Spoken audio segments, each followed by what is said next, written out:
What's going on, ladies and gentlemen? Welcome back to another video on Corsair Cove. This video is a little bit of tips and tricks for you guys who are going to be playing this game on the 28th of May.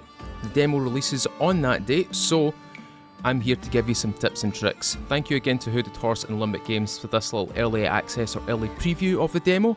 As you can see, I have a very well established colony of pirates, production chains, and I've got myself 2 unique boats that are very, very cool indeed. Here is my main, pretty much, destroyer class, and we have our, what is this one called again? A prowler class. This is my prowler class right here.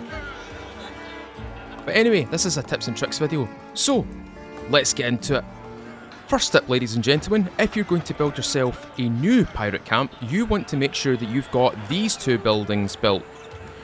Why is that? You want to make sure your satisfaction level is at 100%.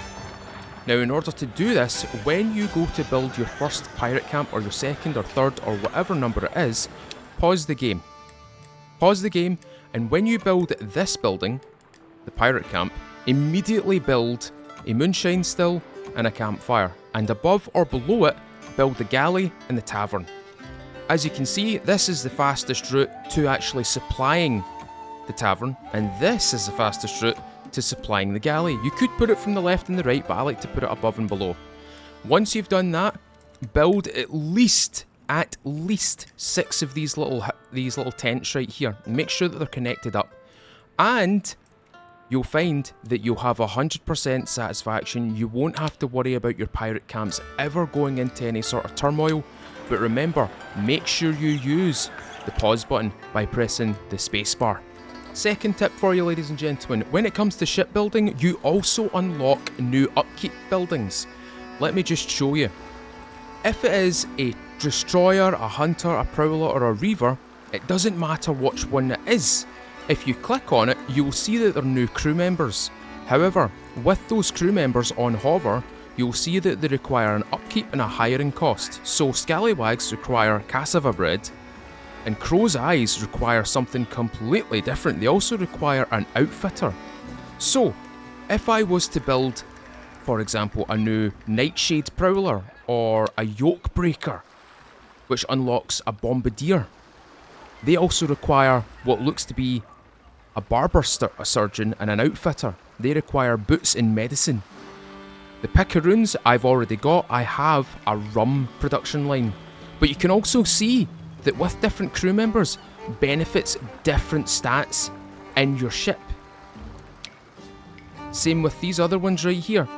Notice that the swabbies do not give you any bonus. They are simply just the default crew.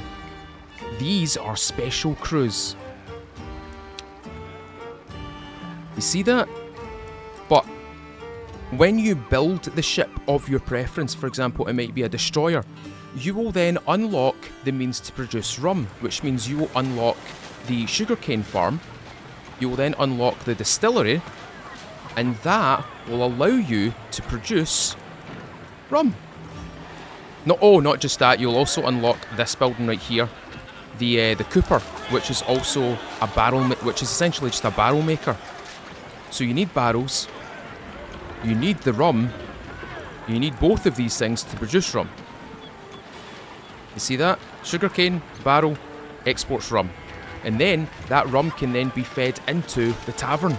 That also benefits your satisfaction.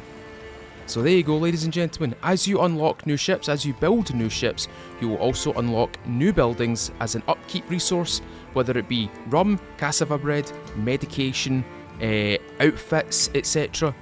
Just note which ones you need to unlock and then plan accordingly. Tip number 3, ladies and gentlemen, when you zoom out on the campaign map, you will notice you'll be surrounded by a couple of islands. These islands will have events on them. You'll also notice that they'll have 1 and 2 marked against them. This is to do with their difficulty.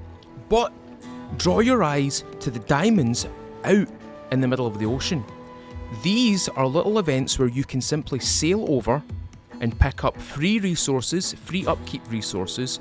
You can even pick up free pirates. So, when the game expands, when you get to see more of this area on the outside of the fog of war, pay attention what's between the islands and maybe sail over and see if you can find something pretty cool.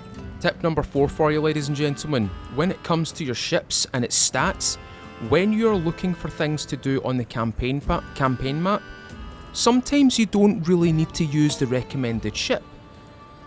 If your ship, which for example my destroyer class with Teach here as the assigned captain, you can see down here we have 32 gun damage, we have 4 boarding strength, we have 4 speed, we have 4 maneuverability, and we've got 26 armour.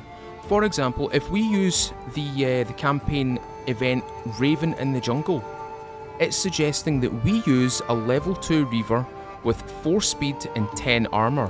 But I have 4 speed and I already have 10 armour. I've got double plus 6. So don't be afraid to use different ships even though the game is recommending you use something different. Tip number 5 for you, ladies and gentlemen, and this is the last one of today. If you have a pirate camp, you don't have to worry about what type of resources you produce on that pirate camp so long as it is meeting 100% satisfaction.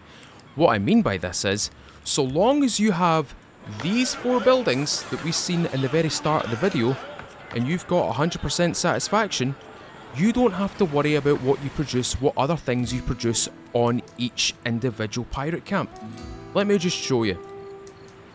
The main pirate camp that we have here is a main producer of rum and ropes.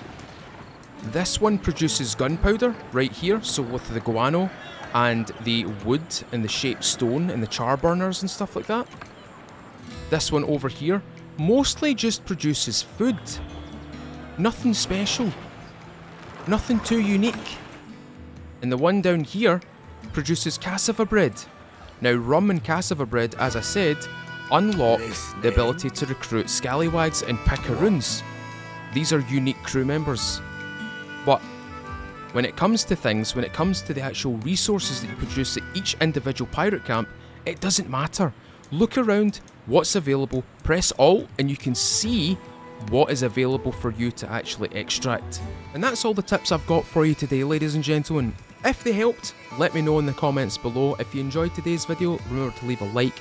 And if you want to stick around for more gameplay on Corsair Cove and other games, consider subscribing, ring that little bell and select all on the notifications, ladies and gentlemen.